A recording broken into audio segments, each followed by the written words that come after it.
Let's welcome in NBA insider and writer Bill Reiter, working the phones fast and furious there. So let's talk about Kyrie Irving. He has until Wednesday to decide on this player option. I tried to go through his Twitter timeline, cannot figure out anything. What is the very latest that you know?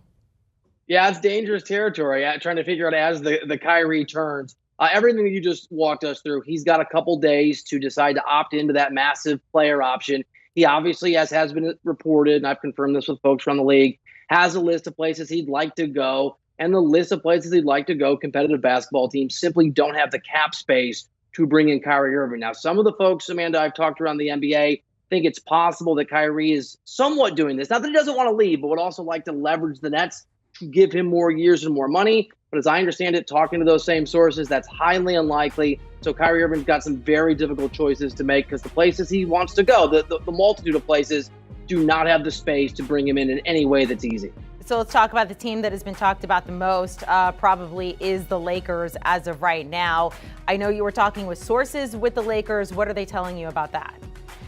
Yeah, I've talked to a couple sources, and one in particular thinks it is highly unlikely that Kyrie is a Laker this upcoming season. There's three scenarios that would get him there. The first would be to move on from that Russell Westbrook contract that would create the space that they would need. We've discussed this in other contexts over the last few weeks. There is not a market for Russell Westbrook. He has a player option he's certainly going to opt into as well at about $47 million. That's option one, highly unlikely.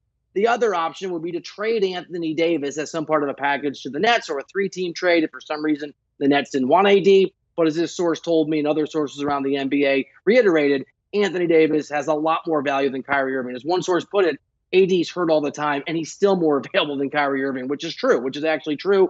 And then the third option is for Kyrie Irving to opt out of his deal, to not opt into that player option on Wednesday, and to take what the Lakers can give, which is a $6 million mid-level exception. And the Lakers source that I talked to said that's the most likely scenario to get Kyrie Irving in the purple and gold, that only someone who's crazy would turn down that kind of money. But my source then paused and said, if anyone is crazy enough to do that, it would be Kyrie. That doesn't mean he thinks it's going to happen, but he pointed out Kyrie's a hard guy to read. So those are the three scenarios. I think they all add up to a high level of unlikelihood Kyrie Irving is a Laker.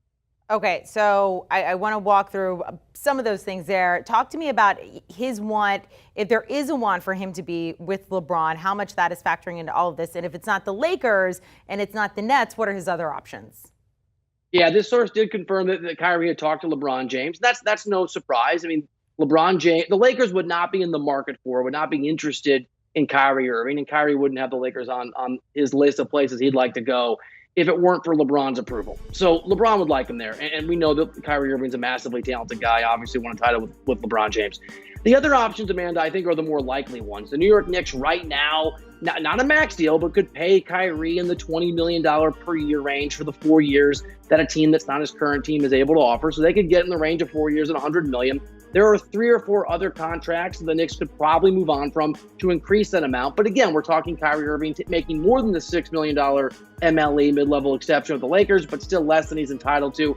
Every other team that he'd like to be a part of, whether it's the Clippers, whether it's the Heat, go down that list of teams, they just don't have the money and they don't have the cap space to sign him. So what would have to happen there is there'd have to be some sort of a trade in which Kyrie opts in and the Nets are able to go and make a sign and trade and bring some assets back. But again, no one has anything, or at least enough, that the Nets are going to want in return for Kyrie Irving, particularly the Los Angeles Lakers. So all these situations seem less likely, but I think the Clippers have a fighting chance. I think the Knicks are a place he could go if Kyrie's willing to take less than the max, but more than the mid-level exception, and be on a team that's almost certainly not competitive. And I think the Miami Heat are an interesting team, depending what, if anything, Pat Riley would be willing to do as it relates to including Tyler Hero and Bam Adebayo in a deal. Do you want a sports network that delivers everything that matters about the game? The highlights, the picks, the instant analysis, no yelling, no fake debates, no politics. Hit the subscribe button and never miss a moment.